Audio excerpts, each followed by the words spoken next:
আসসালামু আলাইকুম। আজকে মাননীয় চিফ অ্যাডভাইজারের নেতৃত্বে কাউন্সিল অফ অ্যাডভাইজারের একটা স্পেশাল মিটিং হয়। সেখানে 9 জন অ্যাডভাইজার উপস্থিত ছিলেন। মিটিংয়ে অনেকগুলো ইম্পর্টেন্ট ডিসিশন হয়েছে, তো তার উপরে আলোকপাত করছেন আমাদের cultural adviser Mostofa Sarwar Farooki. Thank you Shafiq ভাই।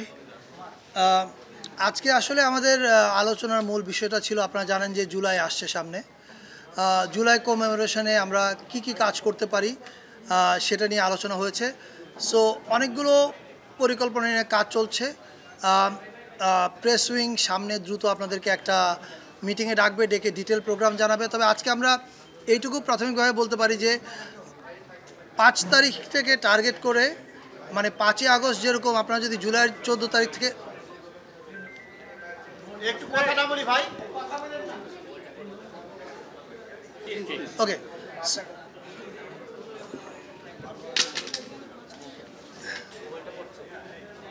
কেউ না পাইলে অন্য কারোর কাছে কপি করে নাও, ডিস্টার্ব করবেন না।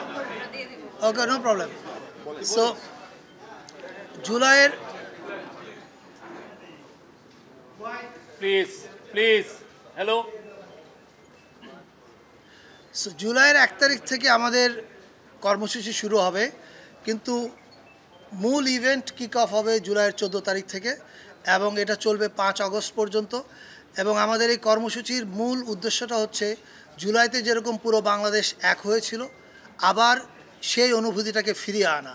সেই অনুভূতিটা আমাদের মধ্যে আছে, জাস্ট রিইনফোর্স করা সেটাকে। এবং এটার জন্য বেশ কিছু কর্মসূচি নিয়ে কাজ চলছে। এটার ডিক্লারেশনটা হবে সম্ভবত সোমবারে, রাইট? সোমবারে প্রেস উইং আপনাদের সঙ্গে যোগাযোগ করবে এবং আপনাদের মাধ্যমে সারা দেশের মানুষকে জানানো হবে। আপাতত আমার বলবার এইটুকুই আছে। এবং 5ই আগস্ট একটা ছুটি ঘোষণা করা হবে, সেটা হচ্ছে ছাত্র জনতার অভ্যুত্থান দিবস হিসাবে পালিত হবে। এটা এবছর থেকে প্রতি বছরই পালিত হবে। সো আপাতত আমার বলবার আছে এইটুকু, আর বাকি বিষয়ে শফিক ভাই আপনি অ্যাড করেন। আজকে আরও 5 আগস্ট, রাইট? ইয়েস। যে আজকে আরও দুইটা ইম্পর্টেন্ট মিটিং হয়েছে, বিষয়ে ডিসিশন হয়েছে। একটা হচ্ছে যে বেতার, বাংলাদেশ বেতার এবং বিটিভির স্বায়ত্তশাসন নিয়ে একটা কমিটি হয়েছে।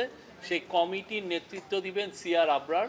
এই স্বায়ত্তশাসনটা কীভাবে দেওয়া যায় এবং সেই সাথে বাংলাদেশে ওনারা আরও কয়েকটা, ওনাদের টিওআরের মধ্যে আরও কয়েকটা বিষয় থাকবে। যে আগে আপনারা জানেন যে মিডিয়া কমিশনের রিপোর্টে এসছে যে আগে যখন টিভিগুলোর লাইসেন্স দেওয়া হয়েছে, অনেক ক্ষেত্রেই দেখা যাচ্ছে একটা পার্টির পলিটিক্যাল ইডিওলজিকে সার্ভ করার জন্য লাইসেন্সটা দেওয়া হয়েছে। তো এইগুলো লাইসেন্সগুলো কিভাবে দেওয়া হয়েছে এটা ওনারা ইনভেস্টিগেট করবেন। এবং অ্যাট দ্য সেম টাইম তারা সামনে আরও টিভি লাইসেন্স যদি দেওয়া হয় সেক্ষেত্রে কি নীতিমালা থাকবে এই দেওয়ার জন্য, সেগুলো ওনারা ফর্মুলেট করবেন। এটা একটা বিষয়। আর একটা হচ্ছে, আপনারা জানেন জুলাই প্রোক্লেমেশন ছাত্র জনতার একটা দাবি। তো জুলাই প্রোক্লেমেশনটা যাতে খুব মানে 5ই আগস্টের আগে এটা দেওয়া যায়, সেই জন্য একটা কমিটি করা হয়েছে। এই কমিটির নেতৃত্ব দিবেন হচ্ছে ডক্টর ওয়াহিদুদ্দিন মাহমুদ, আমাদের প্ল্যানিং অ্যাডভাইজার। সেখানে আরও কয়েকজন অ্যাডভাইজার থাকবেন।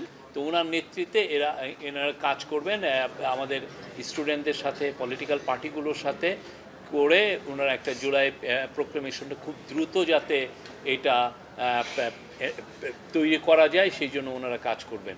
এই দুইটা ছিল আজকের মেজর মিটিং। আরও বেশিরভাগই মূলত জুলাই যে গত বছরে যে জুলাই গণ অভ্যুত্থানে কী হয়েছে, এটা কিভাবে রিক্রিয়েট করা যায়, কীভাবে আবার সেই উনি যেটা বললেন সেগুলো নিয়ে মিটিং হচ্ছে। প্রায় 2 ঘন্টার মিটিং, সেখানে 9 জন অ্যাডভাইজার ছিলেন। Thank you. আর ইয়ের ক্ষেত্রে রেডিও টিভি স্বায়ত্তশাসনের এই কমিটি লিড করবেন ডক্টর সিআর আবরার।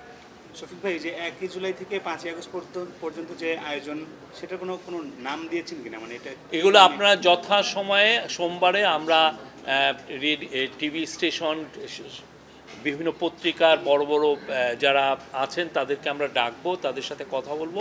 সেখানে আমরা প্রাইমারি একটা ধারণা দিব আমরা কি করছি। আমাদের তো প্রোক্লেমেশনের যেটা ডেডলাইন এটা নিয়ে কাজ হচ্ছে, বাট আমরা চাচ্ছি যে খুব অতি সত্বর এটা তৈরি হবে। এর আগে এটা নিয়ে আগেও কাজ হয়েছে, কাজ অনেক দূরেও এগিয়ে আছে, তো এটা নিয়ে এখন আরও ওনারা যাতে তাড়াতাড়ি করা যায় সেই জন্যই ডক্টর ওয়াহিদুদ্দিন মাহমুদের নেতৃত্বে এই কমিটিটা করে এর দেওয়া আগে হয়েছে। একটা আন্দোলনের মুখে আপনারা 30 কার্যদিবসের আপনারা যে কমিটিটা করলেন সেটা কি 5 আগস্টের আগেই প্রোক্লেমেশনটা কি ওপেন করবেন? আমরা আশা করছি যে এটা অতি সত্বর জুলাই প্রোক্লেমেশনটা তৈরি হবে এবং আপনারা এই বিষয়ে পুরোপুরি জানতে পারবেন। প্রোক্লেমেশনের ব্যাপারে এর আগেও 30 আপনার পরিচয়টা দেন। আমি দৈনিক রূপালী বাংলাদেশের জি। এর আগেও আপনি নামটা বলেন। মুস্তাফিজ হ্যাঁ। 30 কার্যদিবসের একটা সময় নির্ধারণ করে দিয়েছিলেন, যেটা পার হয়ে গেছে। প্রোক্লেমেশনটা আসলে দেরি হওয়ার কারণটা কি? এখন আপনারা ডেডলাইনটা বলতে পারছেন না।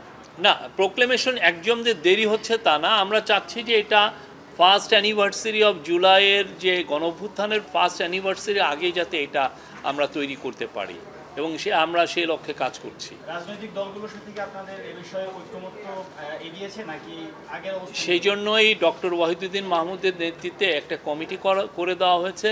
ওনারা প্রত্যেকটা পলিটিক্যাল যে মেন পলিটিক্যাল পার্টিগুলোর সাথে যারা জুলাইয়ের অংশীজন সবার সাথে কথা বলবেন। শফিকুল ভাই, আমার নাম হচ্ছে মোমান, আমি একটা কাজ মাননীয় উপদেষ্টা বলছিলেন 5ই আগস্ট যে সরকারি ছুটি ঘোষণা করা হলো সেটা কি এখন থেকে আবার প্রতি বছরই পালন করা হবে এবং এটা নিয়ে কোনো প্রজ্ঞাপন? এটা উনি বলেছেন। আমি হ্যাঁ, এই 5ই আগস্ট ছাত্র জনতার অভ্যুত্থান দিবস, সামনে থাকে তো, সরি, এটা ক্যাবিনেটের ডিসিশন পরে জানানো। 5ই আগস্ট ছাত্র জনতার গণ অভ্যুত্থান দিবস পালন করার আজকে একটা প্রাথমিক সিদ্ধান্ত হয়েছে। রোববারে ক্যাবিনেটে বসবে, সেই ক্যাবিনেটে এটা নিশ্চয়ই পাশ করা হবে। করার পর এটা গেজেটের মাধ্যমে আপনারা জানবেন। আমাদের আন্ডারস্ট্যান্ডিং হচ্ছে এটা একটা জাতীয় দিবস হতে যাচ্ছে এবং ফলে এটা প্রতি বছরই পালিত হবে এবং প্রতি বছরই ছুটি হওয়া উচিত।